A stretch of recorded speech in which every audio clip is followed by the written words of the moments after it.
Hello guys, কেমন আছেন আপনারা? ও, কালকে একটা ভালো ম্যাচ ছিল ইপিএলে। যারা ইপিএল ফলো করো তারা জানবে যে চেলসি আর কালকে এভারটনের একটা ম্যাচ ছিল। সবাইকে বলে রাখি, আমি চেলসির সাপোর্টার।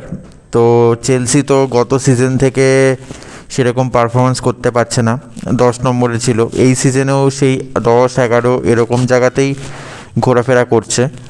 তো কালকে ছিল চেলসি আর টটেনহ্যাম, দুজনেই লন্ডন রাইভাল। তো লন্ডন ডার্বি যাকে বলে। তো কালকে সত্যি কথা বলতে এই সিজনে সেরকম চেলসি সাপোর্টার হিসাবে খুশি হওয়ার খুব কমই মানে কারণ আছে। মানে একবার তো লিগ কাপে ফাইনালে উঠলো, সেখানেও হেরে গেল, ভালো খেলেও হেরে গেল, লিভারপুলের বাচ্চা টিমকেও হারাতে পারলো না। তো খুব কম কারণই আছে খুশি হওয়ার। তো কালকে একটা দিন ছিল খুশি হওয়ার। কালকে সত্যি কথা বলতে চেলসি খুব ভালো খেলেছে, হোম গ্রাউন্ডে ম্যাচ ছিল। তো আশা করি স্ট্রং ফিনিশ করবে, আরও 4টে ম্যাচ আছে। তো কালকে খেলায় আসি। কালকের খেলাতে সেরকম স্টার্ট যেরকম করেছিল, মুন্ড্রিক ভালো শুরু করেছিল। অ্যাকচুয়ালি মুন্ড্রিকের খেলা আমি শাখতার ডোনেস্কে যখন খেলেছিল রিয়াল মাদ্রিদের এগেনস্টে, তখন আমি দেখেছিলাম মুন্ড্রিক প্লেয়ারটা অ্যাকচুয়ালি ভালো প্লেয়ার, কিন্তু জানি না কনফিডেন্সের অভাব বা নতুন একটা লিগে এসে হঠাৎ করে মানে নিজেকে এস্টাবলিশ করা একটা বড় কঠিন কাজ হয়ে যায়। তো সেই হিসাবে মুন্ড্রিকের পারফরমেন্স খারাপ না। মুন্ড্রিক এসে যথেষ্ট কালকে যে খেলা দেখিয়েছে, মানে ডিফেন্স থেকে বল ক্যারি করে আগে একটা ম্যানকে টেক অন করার একটা মানে ইন্টেন্ট ছিল। কালকে 5 মিনিটের মাথায় মুন্ড্রিক যে আউটসাইড দিয়ে একটা পাস দিল নিকোলাস জ্যাকসনকে, কি বলবো নিকোলাস জ্যাকসনের কথায় আসতেই হবে। নিকোলাস জ্যাকসন সত্যি কথা বলতে ভ্যালেন্সিয়া থেকে যখন এসেছিল, ভ্যালেন্সিয়া না ভিলারিয়াল থেকে, মনে হয় ভিলারিয়াল থেকে, তো আমি কয়েকটা হাইলাইটস দেখেছিলাম। ওর খেলা দেখে মনে হয়েছিল ও প্রপার নাম্বার 9 না, যাকে মানে দ্রোগবা টাইপের কোনো প্লেয়ার না, ও ফিনিশার না। ও অ্যাকচুয়ালি ওয়াইড প্লেয়ার, যে হচ্ছে লিঙ্ক আপ প্লে বা বলে হোল্ড আপ প্লে, পেস আছে, এই জিনিসগুলো ভালো।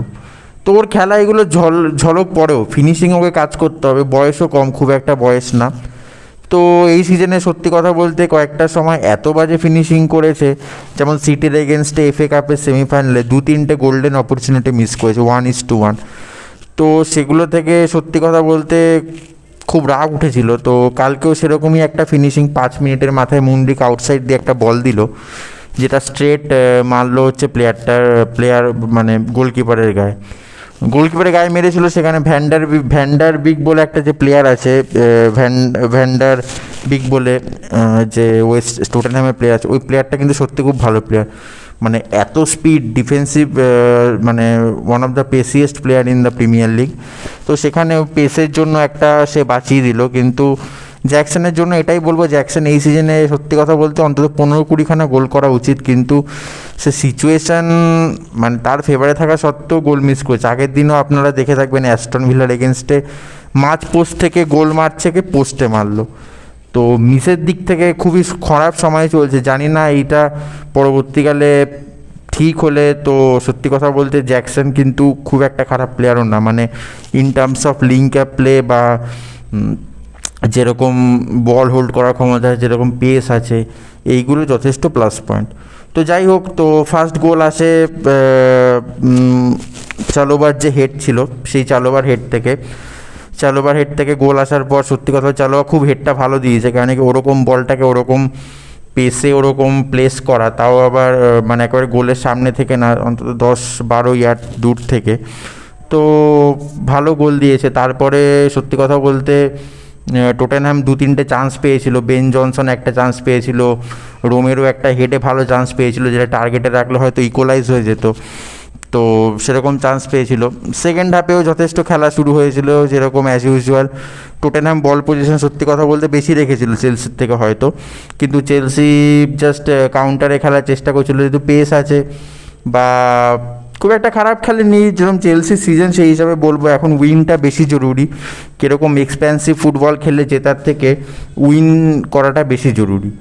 সেকেন্ড হাফে একটা যে সেকেন্ড গোলটা হলো সেটা হচ্ছে পালমারের যে একটা ফ্রি কিক ছিল, জাস্ট সেটা বার পোস্টে লেগে যখন ব্যাক করে আসে রিকোশে হয়ে, তখন ওটা জনসন ওটা হেড দিয়ে গোল করলো।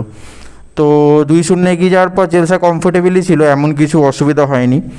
তো সত্যি কথা বলতে পারমার কালকে ভালো খেলেছে। দেখো পারমার হচ্ছে 20 বছর বয়সে একটা প্লেয়ার খেলছে, তার থেকে আমরা day in day out expect করতে পারি না যে সে বিশাল খেলবে, কেননা কি সম্ভবও না। একটা 20 বছরের প্লেয়ার, একটা ইয়ং প্লেয়ার, তার ম্যাচুরিটি এখনও গ্রো করেনি বা ম্যাচুরিটি এখনও আসেনি বা ফিজিক্যালি সে অতটা স্ট্রং নয়।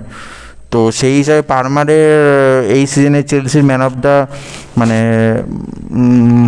মানে ম্যান অফ দ্য ম্যাচ বলবো না, ম্যান অফ দ্য সিজন, তারপর হয়তো যে প্লেয়ার অফ দ্য ইয়ারের ওখানে তালিকাতেও থাকবে।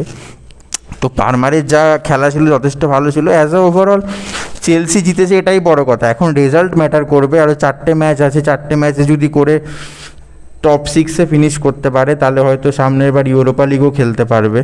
তো সেটাই এখন চেলসির হওয়া উচিত। ওভারঅল একটা খুশির কারণ, চেলসি ওভারঅল ভালো খেলেছে।